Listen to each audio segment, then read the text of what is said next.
بسم اللہ الرحمن الرحیم۔ عقیقہ کرنے کا کیا طریقہ ہے؟ یعنی جب بچہ پیدا ہوتا ہے اس کے بعد عقیقہ کیا جاتا ہے، یہ عقیقہ کرنا کیا ہے، کس طرح ہے، کیا مسئلہ ہے، اس کے بارے میں مکمل تفصیل، شاید کہ ایسی ویڈیو آپ کو پورے یوٹیوب پر نہیں ملے گی، اتنی تفصیل کے ساتھ ایک ایک جزئیے پہ گفتگو کروں گا۔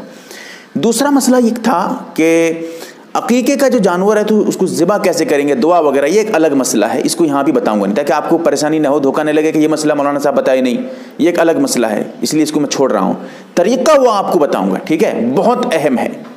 سب سے پہلی بات، کتاب المسائل میں جلد نمبر 2 صفحہ نمبر 338 کھول کر دیکھیے گا، اس میں یہ ساری باتیں مل جائیں گی۔ پہلا مسئلہ، عقیقہ کرنا کوئی واجب اور ضروری نہیں ہے، ٹھیک ہے، کوئی جو ہے فرض نہیں ہے، نہ کرے گا تو گناہ ملے گا، ایسی کوئی بات نہیں ہے، مستحب ہے، کرنا چاہیے، کریں گے تو فائدہ، کیا فائدہ ہے؟ بچے کے اوپر جو مصیبت ہے، بچوں کے جو چھوٹے بچے ہوتے ہیں ان کے اوپر جو بلائیں ہوتی ہیں وہ سب ختم ہو جاتی ہیں، اس کو جو بیماری وغیرہ ہونے والی ہوتی ہے وہ سب جو ہے دور ہو جاتی ہیں عقیقہ کرنے سے، اسی لیے عقیقہ کرنا چاہیے، کوشش کریں۔ بچہ جب ماں کے پیٹ میں ہو اس وقت سے عقیقہ، اگر غریب آدمی ہے تو عقیقہ کرنے کی تیاری میں لگ جائے، پیسہ جوڑ کے رکھ دے، عقیقہ کرنا بہتر ہے آپ کے لیے، ضروری گناہ نہیں ملے گا نہیں کریں گے، لیکن کرنے سے کیا فائدہ ہو رہا ہے؟ بلائیں مصیبتیں دور ہو جاتی ہے بچے سے، اسی لیے ضرور کرنا چاہیے، ٹھیک ہے۔ دوسرا مسئلہ کہ عقیقہ کون کرے گا؟ اصل ذمہ داری تو باپ کی ہے کہ جو والد ہیں، بچے کے باپ ہیں، والد ہیں، وہ کریں، اصل کام ان کا ہے۔ اگر کوئی اور کرنا چاہتا ہے، نانی گھر والے کرنا چاہتے ہیں، نانا گھر والے کرنا چاہتے ہیں، باپ کہتا ہے ٹھیک ہے کرو، کوئی بات نہیں ہے، وہ بھی اجازت دے رہا ہے تو کوئی بھی کر سکتا ہے، دادا بھی چاہیں وہ کر سکتے ہیں، کوئی بات نہیں ہے، لیکن اصل ذمہ داری اگر کوئی کر نہیں رہے ہیں تو پھر باپ کرے گا، اصل میں باپ کی ذمہ داری ہے، لیکن یہ بھی ضروری نہیں ہے کیونکہ عقیقہ خود ضروری نہیں ہے، ٹھیک ہے، اس لیے اصل ذمہ داری جو ہے عقیقہ کرنے کی باپ کے اوپر ہے۔ اب سمجھیے تیسرا مسئلہ، کتنے جانور ہوں گے عقیقے میں؟ اگر لڑکا ہے تو 2 جانور، ٹھیک ہے، 2 جانور، 2 بکرا یا بکری جو بھی ہو۔ اگر لڑکی ہے تو 1 جانور۔ اگر بڑے جانور میں کر رہے ہیں تو الگ مسئلہ ہے، ٹھیک ہے، ابھی بتاؤں گا انشاءاللہ، وہ بھی مختصر بتاؤں گا، ایک الگ بحث ہے۔ بہتر کیا ہے؟ ٹھیک ہے، 2 حصہ لڑکے کی طرف سے، لڑکا 2 حصہ، لڑکی کی طرف سے 1 حصہ۔ اگر کوئی غریب ہے، اتنا پیسہ نہیں ہے کہ 2 جانور 2 بکرا لا کر سکے، 2 حصہ لے سکے، اتنی قوت نہیں ہے اس میں، تو پھر اس کے لیے گنجائش نکل جاتی ہے کہ وہ لڑکے کے طرف سے بھی 1 حصہ کرتے ہیں، جیسا لڑکی کی طرف سے 1 حصہ کرتا ہے ایسے لڑکے کی طرف سے بھی 1 حصہ کر دے، اس کے لیے اجازت مل جائے گی، ٹھیک ہے۔ اب مسئلہ 4، کچھ لوگوں کا کہنا ہے کہ بکرا جو ہے یہ لڑکے کی طرف سے ہوگا اور بکری جو ہے یہ لڑکی کی طرف سے، یہ غلط بات ہے، اس کی کوئی بنیاد نہیں ہے۔ لڑکا اگر ہے اس کی طرف سے آپ بکری بھی کر سکتے ہیں، کوئی حرج نہیں، اگر لڑکی ہے تو بکرا بھی کر سکتے ہیں، بکرا بکری میں سے جو چاہیں کر سکتے ہیں، ایسی کوئی بات نہیں ہے کہ لڑکے کی طرف سے بکرا ضروری ہے، لڑکی کی طرف سے بکری ضروری ہے، یہ ایسی کوئی بات نہیں ہے، جو آپ چاہیں وہ کر سکتے ہیں، ٹھیک ہے۔ نمبر 5، افضل کون سا دن ہے؟ جس دن بچہ ہوا ہو اس دن سے 7 دن جب ہو جائے، 7واں دن، اس دن کرنا افضل ہے۔ جیسے مثال کے طور پہ کوئی جمعہ کے دن جو ہے بچہ پیدا ہوا تھا، اب جب پھر اس طرح جمعہ، سنیچر، اتوار جو ہے، دوشنبہ، اس طرح کرتے کرتے جب پھر جمعرات آ جائے تو جمعرات میں کریں کیونکہ وہاں 7 دن ہو جاتا ہے، افضل ہے 7ویں دن کرنا۔ اگر 7ویں دن نہیں کر پائے ہیں کسی وجہ سے تو پھر 14ویں دن، جب 14 دن ہو جائے 14ویں دن کریں۔ اگر اس دن میں نہیں کر سکتے ہیں تو پھر 21ویں دن، 21ویں دن کرنا چاہیے۔ اس کے بعد اگر 21 دن ہو گیا تب بھی نہیں کیے ہیں، اس کے بعد بھی چاہیں گے تو کر سکتے ہیں، جب چاہیں گے تب کر سکتے ہیں، لیکن عقیقے کی جو اصل فضیلت تھی، اصل جو اس کی روحانیت تھی وہ آپ سے چھوٹ گئی، اسی لیے کوشش کریں کم سے کم 21 دن کے اندر کر لیں، زیادہ دیر تک نہ رکھیں بچے کا عقیقہ کرنا، ٹھیک ہے، کیونکہ اصل مقصد جو ہے وہ فوت ہو جائے گا آپ کا۔ اس کے بعد عقیقہ کریں گے، وہ اصل عقیقہ تو ہو جائے گا، لیکن عقیقے میں جو سنت ایک ہے 21ویں دن یا 14ویں دن یا 7ویں دن کرنا، وہ سنت آپ کی چھوٹ رہی ہے، ٹھیک ہے۔ اب سمجھیے کہ اگر کوئی